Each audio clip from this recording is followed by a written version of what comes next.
Hey, it's Rosyside Farm coming at you. We've been giving some updates about some farmers markets we've been doing, what we're taking to the farmers markets.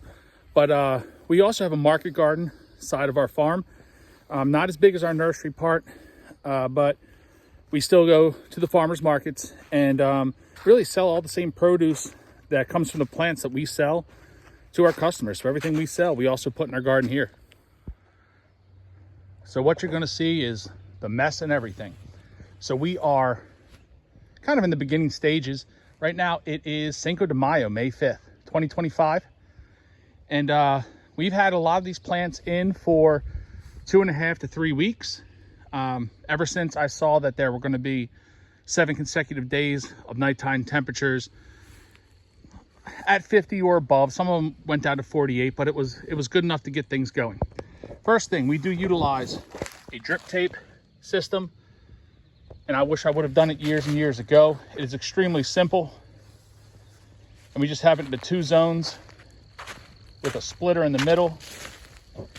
And what you do need is a reducer in order to run the drip tape, or it'll blow the tape right off of the tubing, because it does go slow. It's a slow and low method of watering your plants. We have 3 main tomato rows, and all have trellises made out of just kind of spare fencing that I found at auctions, sitting on the side of the road, whatever the case may be, free on Marketplace.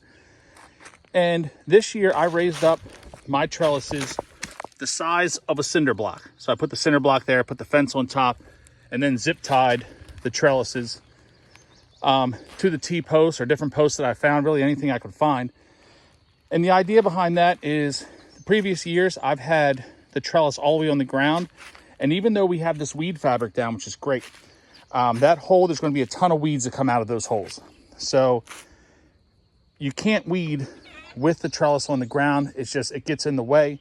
So this is one of my strategies for helping with the weeding, and it'll kind of help me stay on top of the pruning.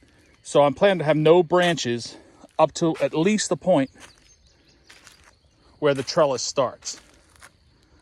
And the varieties in here are, gosh, green zebra, pink tie-dye, German Johnson, beefsteaks, blush, black cherry, yellow pear, raspberry drops. I mean, you name it. There are mortgage lifters in here, pineapple, hillbilly. There are 22, right now there's 108 tomatoes planted with 22 different varieties. So at the end of each trellis row, we have a row here that is untrellised, because this is kind of my access right here to get to my garden from my pole barn. And like I said, there's trash everywhere because I'm in the process of bringing out buckets of compost and things like that. So with these rows, I have a row of eggplant, a pepper row that goes all the way back. So it's a long row of peppers, another row of eggplant, a row of squash and sunflowers, and a row of eggplant. And where my little entryway ends, I have tomatoes that don't need trellising. So these are little bings that are meant for containers. And I have a purple, like one purple heart here, one purple heart on my last row over here, I believe. And I have this all down on a spreadsheet. It helps me keep track of things.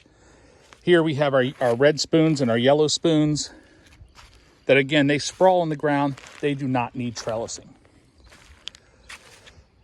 So all this space here outside of this row here is yet to be burned. So there's going to be 2 more rows, and those rows are going to be largely dedicated to orange bell peppers, yellow bell peppers, and if I can scare up any of the green bell peppers that weren't doing too hot in the hoop house and get them going.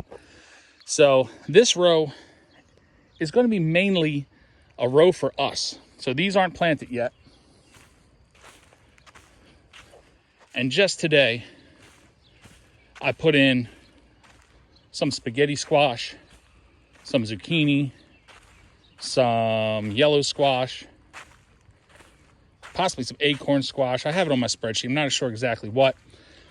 And then I was going to make this a pepper row, and I put some King of the Norths in, but I'm just going to leave them there. Now, we sell zucchini, squash, acorn squash, butternut squash, all those winter squashes. We sell them as plants at our farmers markets. We do not really grow those for to sell as produce at our markets. Those squashes, as much as we like them, they take up a lot of room in the truck. And when we go to the market, I sell a lot of tomatoes, and I kind of need that room for the tomatoes. I'll sell almost every tomato I bring. If I bring a bunch of zucchini and squash, I mean, a lot of times they're selling for $1 a piece, and it's just not good use of the space in the truck and the effort to load everything up. So things are a little out of whack here at the end because we had a 15-foot wide weed barrier that I'd planned to put everything on this weed barrier. I planned to have everything 15 feet, but that was the last row we had. So I had to go out and buy the best I could find, and those last 3 rows over there are 12-foot weed barrier, which works just fine. So instead of matching it up here, I went ahead and extended it just to extend the garden a little bit. So I have a dirt patch here and kind of like an L-shaped dirt patch. And I put in some sweet corn. And again, this sweet corn is for our consumption, hopefully, if we get a harvest. And I'm also going to interplant squash and pumpkins and possibly some pole beans, kind of do the 3 sister philosophy of planting there, like the old Indian corn, squash, bean trio.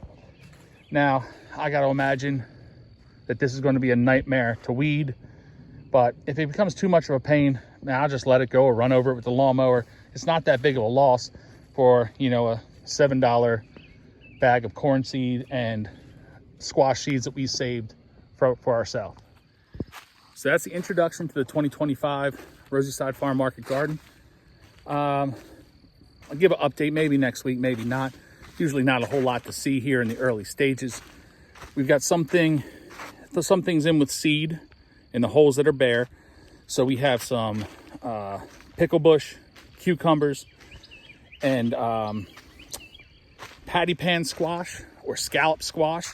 So those start coming up. We'll give a little update here, but if you're buying plants from us at Rosieside Farm, at those farmers markets, you know you can grow right along with us. And if you don't, you can come get some produce later on in the season. We'll come back next week with an update.